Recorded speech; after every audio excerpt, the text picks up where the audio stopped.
ಮಗದೊಮ್ಮೆ ನನ್ನ ಚಾನಲ್ಗೆ ವೆಲ್ಕಮ್. ಇದು ಶ್ರೀಕವಿ ವ್ಲಾಗ್ಸ್ ಕನ್ನಡ.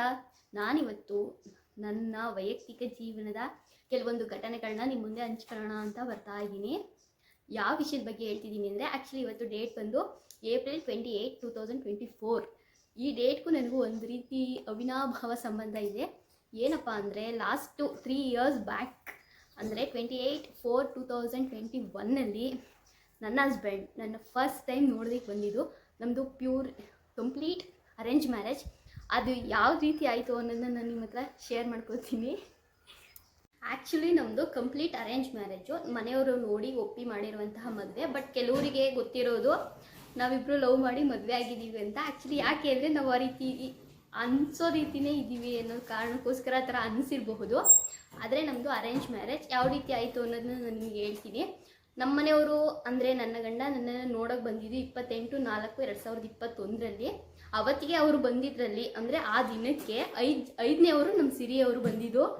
ಆದರೆ ಅವರು ಬರ್ತಾರೆ ಅನ್ನೋದು ನನಗೆ ಗೊತ್ತಿತ್ತು, ಬಟ್ ನಮಗೆ ಇಷ್ಟ ಇರಲಿಲ್ಲ. ಸೊ ಈ ಕಡೆ ಮಾಡೋದು ಅಂದರೆ ಈ ಕಡೆ ಪಾಂಡುಪುರ ಸೈಡಿಗೆ ಮಾಡೋದಕ್ಕೆ ನಮ್ಮ ಮನೆಯವ್ರಿಗೆ ತುಂಬಾ ಇಷ್ಟ ಇರಲಿಲ್ಲ. ನಮ್ಮ ಮನೆಯವರಿಗೆಲ್ಲ ಏನಪ್ಪ ಅಂದರೆ, ನಮ್ಮ ಚಿಕ್ಕಮ್ಮ ಅವ್ರ ಮನೆ ಸೈಡ್ ಮಾಡಬೇಕು ಅಂತ ತುಂಬ ಆಸೆ ಇತ್ತು. ಅದಕ್ಕೋಸ್ಕರ ಈ ಕಡೆ ಹುಡುಗ ಬರ್ತಿದ್ದಾನೆ ಅಂದಾಗ, ಬಂದ್ಲಿ ಬಿಡು, ನೋಡ್ಕೊಂಡು ಹೋಗ್ಲಿ, ಏನು ಬೇಡ, ಹೆಂಗಿರು ಮಾಡಲ್ಲ ಅಲ್ವಾ, ಸುಮ್ಮನೆ ಬಂದು ನೋಡ್ಕೊ ಹೋಗ್ಲಿ ಅಂತ ಅಂದಿದ್ರು. ಸೊ ಬಂದರು, ನೋಡಿದ್ರು, ಹೋದರು. ಅದಾದಮೇಲೆ 1 ತಿಂಗಳವರೆಗೆ ನಮ್ಮಿಬ್ಬರು ಮಧ್ಯೆ ಯಾವುದೇ ರೀತಿ ಕಾಂಟ್ಯಾಕ್ಟು ಇಲ್ಲ. ನಮ್ಮ ಮನೆಯವ್ರಿಗೂ ಕಂಪ್ಲೀಟಾಗಿ ಮಾಡಲ್ಲ ಅಂತಲೇ ಹೇಳಿ ಬಿಟ್ಬಿಟ್ಟಿದ್ವಿ. ಅವ್ರು ಸೊ 1 ಮಂತ್ ಆಯಿತು. 1 ಮಂತ್ ಮಧ್ಯದಲ್ಲಿ ಕೆಲವೊಂದು ಸಲ ನಮಗೆ ಹೆಣ್ಣು ತೋರಿಸಿದವರು ಅಂತ ಮತ್ತೆ ಬಂದರು, ಕೇಳಿದ್ರು. ಅದಾಗಲ್ಲ ಅಂತ ಅಲ್ಲಿಗೆ ಮುಗೀತು. ಅದಾದ ನಂತರ ಮತ್ತೆ ಏನು ಅಂದರೆ 1 ತಿಂಗಳು ಗ್ಯಾಪ್ ಆಯಿತು. ಅದ್ರ ಮಧ್ಯದಲ್ಲಿ ಸುಮಾರು ಜನ ಬಂದರು, ಹೋದರು. ಅದು ಯಾವುದು ಸೆಟ್ ಆಗಲಿಲ್ಲ. ಬಟ್ ಏನು ಅಂದರೆ, ನಮ್ಮ ಮನೆಯವರು ಆಲ್ರೆಡಿ ಒಪ್ಕೊಂಡಿದ್ರು, ನಾನು ಅದೇ ಹುಡುಗಿ ಲಾಸ್ಟು, ಯಾವ ಹುಡುಗಿನೂ ನೋಡಲ್ಲ ಅಂತ ಸಿರಿಯವರು. ಮತ್ತು ಯಾವ ಹುಡುಗಿನೂ ನೋಡೋಕ್ಕೆ ಹೋಗಿರಲಿಲ್ಲ. ನಮ್ಮ ಮನೆ ಕಡೆ ಮಾತ್ರ ನಡೀತಾನೆ ಇತ್ತು. ಅದ್ರ ಮಧ್ಯದಲ್ಲಿ ಇದಕ್ಕಿದ್ದಂಗೆ ತಿರ್ಗಾ ಮೇ 28 ಬಂತು. ಮೇ 28 ಅಂದರೆ 1 ತಿಂಗಳು ಬಿಟ್ಟು ಕರೆಕ್ಟಾಗಿ 28ಕ್ಕೆ ಮತ್ತೆ ಸಿರಿಯವರು ಇನ್ನೊಂದ್ಸಲ ಬೇರೆ ಮಾಸ್ಟರ್ ಕಡೆಯಿಂದ ನಮ್ಮ ಮನೆಗೆ ಪುನಃ ಇನ್ನೊಂದ್ಸಲ ಅದೇ ಪ್ರಪೋಸಲ್ ಬಂತು, ಇಲ್ಲ ಮಾಡಿಕೊಡ್ಬೋದು, ಮಾಡಿ ಒಳ್ಳೆ ಹುಡುಗ ಅಂತ. ಬಟ್ ನಮ್ಮ ಮನೆಯವರು ನೋಡೋಣ ಆಯ್ತು ಇನ್ನೊಂದ್ಸಲ ಅಂತ ಅಂದ್ಬಿಟ್ಟು ನಮ್ಮ ಮನೆಯವ್ರು ವಿಚಾರಿಸೋಕ್ಕೆ ಅಂತ ಅದಾದ್ಮೇಲೆ ಬಂದು ಒಪ್ಕೊಂಡು ಬಂದರು. ಹಂಗೂ ಕೆಲವರು ಬಂದಿದ್ದವರಲ್ಲಿ ಒಂದಿಬ್ಬರು, ಬೇಡ ಆ ಹುಡುಗ ಕೆಲಸ ಮಾಡ್ತಾನೆ, ಯಾಕೆ ಆಗ್ತೀಯಾ ನೀನು, ನಾನು ಅವಾಗ ಸೊಸೈಟಿಲಿ ವರ್ಕ್ ಮಾಡ್ತಿರೋದ್ರಿಂದ ನಮ್ಮ ಮನೆಯವರು, ಇಲ್ಲ ನೀನು ಮಾಡ್ತಿರೋ ಕೆಲಸಕ್ಕೂ ಆ ಹುಡುಗ ಮಾಡ್ತಿರೋ ಕೆಲಸಕ್ಕೂ ತುಂಬಾ ಡಿಫ್ರೆನ್ಸ್ ಐತೆ, ಸೊ ಬೇಡ, ಅದು ಆ ಹುಡುಗ ಬೇಡ ಅಂತ.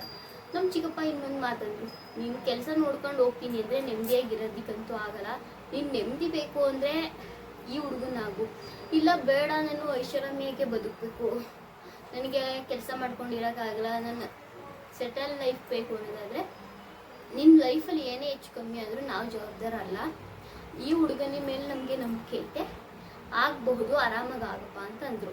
ಅದಾದಮೇಲೆ ಮತ್ತೆ ಬಂದರು. ಸಡನ್ನಾಗಿ ಕೋವಿಡ್ ಲಾಕ್ಡೌನು ಮದುವೆ. ಆವಾಗ ಏನಪ್ಪ ಅಂದರೆ 3 ದಿನಕ್ಕೆ ಒಂದೇ ಸಲ ಲಾಕ್ಡೌನ್ ಓಪನ್ ಆಗ್ತಿದ್ದು, ಆದ್ರೂ ಕೂಡ ಮಾಡ್ತಾಯಿದ್ರು. ಲಾಕ್ಡೌನ್ ಓಪನ್ ಆದಾಗ ಬಂದು ನೋಡೋಕ್ಕೆ ಬರೋದು, ಅದಾದ ಬೆಳಿಗ್ಗೆ ಮತ್ತೆ ಲಾಕ್ಡೌನ್. ಒಂದು ಸಲ ಫಸ್ಟ್ ನೋಡೋಕ್ಕೆ ಬಂದರು, ಸೆಕೆಂಡ್ ಟೈಮು ನಮ್ಮ ಮನೆಯವ್ರು ನೋಡೋಕ್ಕೆ ಬಂದರು, 3ನೇ ಟೈಮು ಫುಲ್ಲು ಫ್ಯಾಮಿಲಿ ಈ ಕಡೆಯಿಂದ ಅಂದರೆ ನನ್ನ ಗಂಡನ ಮನೆ ಕಡೆಯಿಂದ ಫುಲ್ ಫ್ಯಾಮಿಲಿ ಬಂದರು. ಅದಾದಮೇಲೆ ನೆಕ್ಸ್ಟ್ ಡೈರೆಕ್ಟ್ ಎಂಗೇಜ್ಮೆಂಟ್ ಮಾಡಬೇಕು, ಎಲ್ಲ ರೆಡಿ ಆಯಿತು. ರೆಡಿಯಾಗಿ ಅಂದರೆ 7ನೇ ತಾರೀಕು ಎಂಗೇಜ್ಮೆಂಟ್ ಮಾಡಬೇಕಿತ್ತು, ಜೂನ್ 7ನೇ ತಾರೀಕು. ಅದ್ರ ನಾಳೆ ಅನ್ನಂಗೆ ನಮ್ಮ ತಾತ ತೀರೋದ್ರು ಮದುವೆ ಟೈಮಲ್ಲೇ. ಮದುವೆಗೆ ಎಲ್ಲ ಅರೇಂಜ್ಮೆಂಟು ಆಗಿದೆ. ಇವತ್ತು ಹೋಗಿ ಎಲ್ಲ ಸಾಮಾನು ತಗೊಬಂದು ಎಂಗೇಜ್ಮೆಂಟಿಗೆ ರೆಡಿ ಮಾಡಬೇಕು. ಅದಕ್ಕೂ ಮುಂಚೆ ರಿಂಗ್ ಎಲ್ಲ ಮಾಡಾಕಿದ್ವಿ, ಬಟ್ಟೆ ಬರೆ ಎಲ್ಲ ತೊಗೊಂಡಿದ್ವಿ. ಬಟ್ ಅವತ್ತು ಅನ್ಫಾರ್ಚುನೇಟಾಗಿ ನಮ್ಮ ತಾತ ತೀರೋದ್ರು.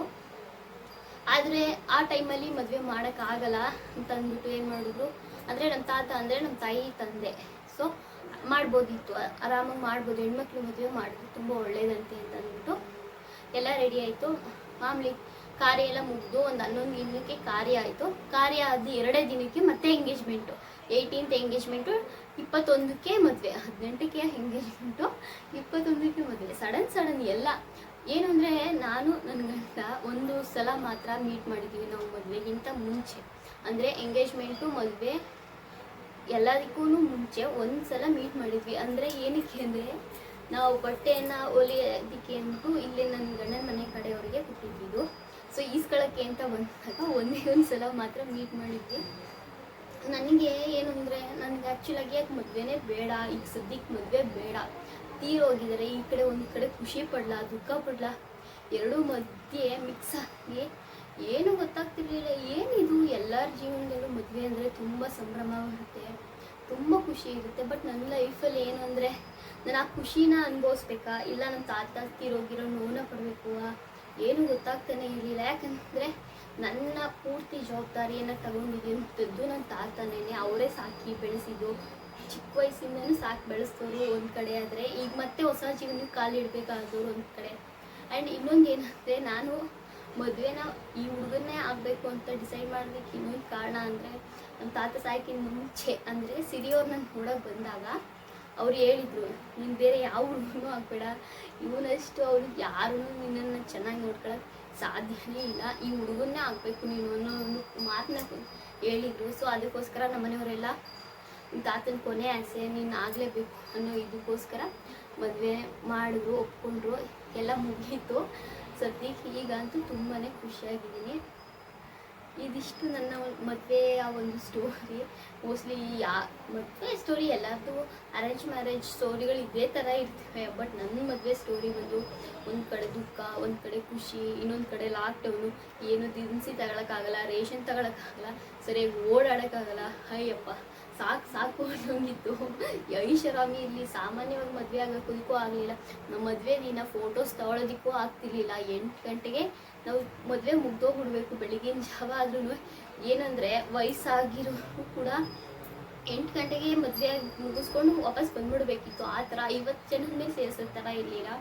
ಆ ರೀತಿಯಾಗಿ ನಮ್ಮ ಮದುವೆ ಆಯಿತು. ಬಟ್ ಇವಾಗ ಖುಷಿಯಾಗಿದೆ. ಎಷ್ಟೇ ಸಿಂಪಲಾಗಿ ಮದುವೆ ಆದ್ರೂ ನನ್ನ ತಂದೆ ಮನೆಗಿಂತ ಇಲ್ಲಿ ನಾನು ತುಂಬಾ ಚೆನ್ನಾಗಿದ್ದೀನಿ, ತುಂಬಾ ಚೆನ್ನಾಗಿ ನೋಡ್ಕೊತಾರೆ, ತುಂಬಾ ಖುಷಿಯಾಗಿದ್ದೀನಿ. ಇಷ್ಟೇ ನನ್ನ ಮದುವೆ ಸ್ಟೋರಿ.